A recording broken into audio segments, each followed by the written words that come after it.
ഒരു മനോഹര ദൃശ്യം പുറത്തു വന്നിട്ടുണ്ട്.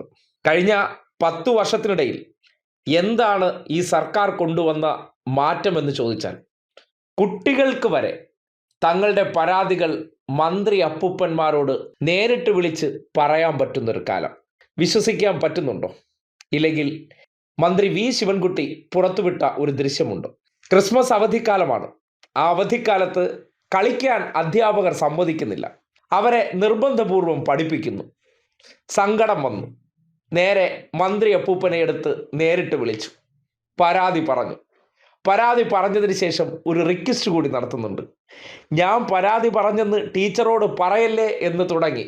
ആ മനോഹര ദൃശ്യമാണ് കഴിഞ്ഞ 10 വർഷത്തിനിടയിൽ ഈ നാട്ടിലെ സർക്കാർ ജനങ്ങൾക്കിടയിലേക്ക് എത്തിച്ചിരിക്കുന്ന മാറ്റമെന്ന് പറയാതെ തരമില്ല. എന്താ വിളിച്ച മോനെ? അവധിക്ക് കാലത്ത് ക്ലാസ് എടുക്കുന്നുണ്ട്. ആരാ എടുക്കുന്നത്? ടിപിയൂർ AUP സ്കൂളാ. ഹലോ, കോഴിക്കോട് നിന്നാണ്. മോന്റെ പേരെന്താ? ആരാ വിളിച്ചത്? കേരളത്തിന്റെ ആ, വിദ്യാഭ്യാസ മന്ത്രിയല്ലേ? കേരളത്തിന്റെ വിദ്യാഭ്യാസ മന്ത്രിയല്ലേ? വിദ്യാഭ്യാസ തൊഴിൽ മന്ത്രി.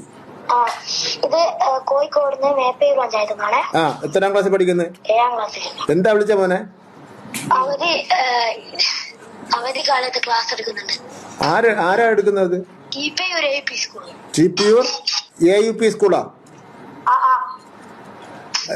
ആരാ ക്ലാസ്? ഏതൊക്കെ ക്ലാസ് എടുക്കുന്നത്? എന്തോ കുറച്ച് സമയം എടുക്കുന്നുള്ളു. അമ്മയ്ക്ക് ഇഷ്ടമാണ്, മോന് ഇഷ്ടമല്ലേ? എല്ലായിരിക്കും അല്ലേ കളിക്കാൻ പോകുന്ന? അല്ല, അത് ക്ലാസ് ഒന്നും നടത്തേണ്ട കാര്യമില്ല. ഈ സമയം കളിക്കേണ്ട സമയമാണ്. മോന് കൊടുക്ക്. സ്കൂളിന്റെ പേര് പറയരുതേ. സ്കൂളിൽ മോന്റെ പേര് പറയുന്ന പ്രശ്നമേ ഇല്ല. എന്നാലും നീ പറഞ്ഞ നിന്റെ ഒരു കൂട്ടുകാരനോട് മന്ത്രി സംസാരിച്ചു, ക്ലാസ് എടുക്കാൻ പാടില്ലെന്ന് മന്ത്രി വിദ്യാഭ്യാസ മന്ത്രി പറഞ്ഞു എന്ന് പറയുക കേട്ടോ.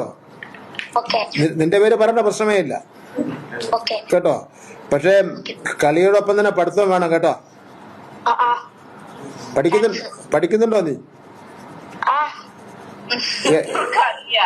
കളിയാണോ? ശരി. കുട്ടികൾ കളിക്കുക. 7ാം ക്ലാസ്സിൽ പഠിക്കാൻ കളിക്കുകയാണ് വേണ്ടത്. നിങ്ങൾ എപ്പോഴും അവനെ ട്യൂഷൻ പഠിപ്പിക്കേണ്ട കാര്യമൊന്നുമില്ല കേട്ടോ. ഓക്കെ, ശരി എന്നാ. താങ്ക്സ്.